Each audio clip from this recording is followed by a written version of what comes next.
birada na to mga gumengs, magdisa kag upo mga gumengs, unya ang atong isubak mga gumengs kanang bulad sa barilis mga gumengs. Kay paborito gyud kay nako ni mga gumengs, bata pa ko mga gumengs, hantod karon paborito gyud kay nako ni kay ngano budget meal kay ni mga gumengs, wala gyud kay laing kwarta na kay 50 makaluto na kani, sobra na kay ng 50 mga gumengs. Mao nang mubirada gyud kog mga ingon ani mga gumengs, dara mga gumengs ang upo og duha ka bulad nato mga gumengs niya ahos Bombay. Maura natong mga ingredients diha mga gumengs, matik dahil na ready to cook mga gumengs. Magic skill man yung mga gamit na to diri, mao man mga birada ni kusina ni gumengs 2.0 mga gumengs.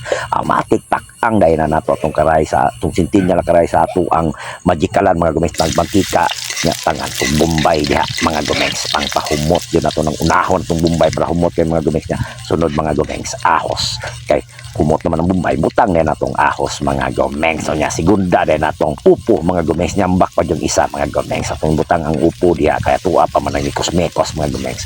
Pag likos-mekos nato diha mga gumengs, kailangan enjoy lang yun ta, dili lang tong kuan na napugos tag luto, kaya nang luto ta kanang buo gyud atong puso mga gumengs nga niluto jud ta. Kay ako bitaw mga gumengs, maningkamot jud ko makasayo kung ulis trabaho kay aron makabirada ko di sa baday niya, butangan natong suka diha paggisa mga gumengs, kay suka man gyud natong pangpahumot diha. Gamay ra kay na mga gumengs, wala nakabot tungas kutsara mga gumengs, kay pangpahumot ra man nato na di mong nato ni aslumon. Kay ang kaning gulay mga gumengs, kanila binaning upo, butangan nato nagsuka, mugawas ang pagkaaslom ana mga gumengs. Di man igid ninyo na mga gumengs na butangan nato og paminta powder, kay ang paminta powder dagdag lami, dagdag humot pod na mga gumengs. Nya mikos-mekos na to da, gaya ganina kung gingon mga gumengs, enjoy lang gyud ta magluto mga gumengs, happy lang ta magtanga na tog tubig mga gumengs, gamay lang mga gumengs. Ay lang kayo nyo daghan na tama-tama lang kayo inyo nang daghanon, amura na nagsinabaw ingon na lang kag gamay kay muhubas ba na gamay niya. Pagbukal ng mga gumengs, butang na nato ang ato ang bulad diha, nga ato na nang gihiwa mo ng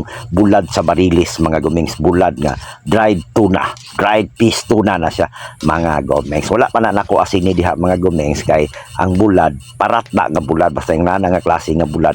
Unya pagbuto na to nga mukusog kay siya og bukal, pagkusog na kay hang bukal diha mga gumengs, diha nimo siya tilawan na. Kuana na to nako mga gumengs, wala na ko asin ni kusog naman kay ang bukal, gibutangan na nako og MSG. Gamay lang na sa inyo mubutang mo dili, basta mubutang tang MSG mga gumengs, gamay lang niya, mikos-mikos na to. Dali ra man kay lutuon ni nga tong upo, di man kay niingon nga dugayon, kay di atuan ning lataon wa na may lami po ng upo, di matik haon din mga gumengs. Dara mga gumengs, finished product mga gumengs, peting muta, peting panalo ka, peting kay nang lamia diha mga gumengs. Wala na nako gi aksandok da mo diretso na nako huwa diha mga gumengs. Dara mga gumengs, oh, finished product. Unsa pa may paboto na to ani mga gumengs, birada nata mga gumengs. Mga gumengs, diri ra tama na tong video mga gumengs. Daghang salamat sa inyong pagtanaw mga gumengs.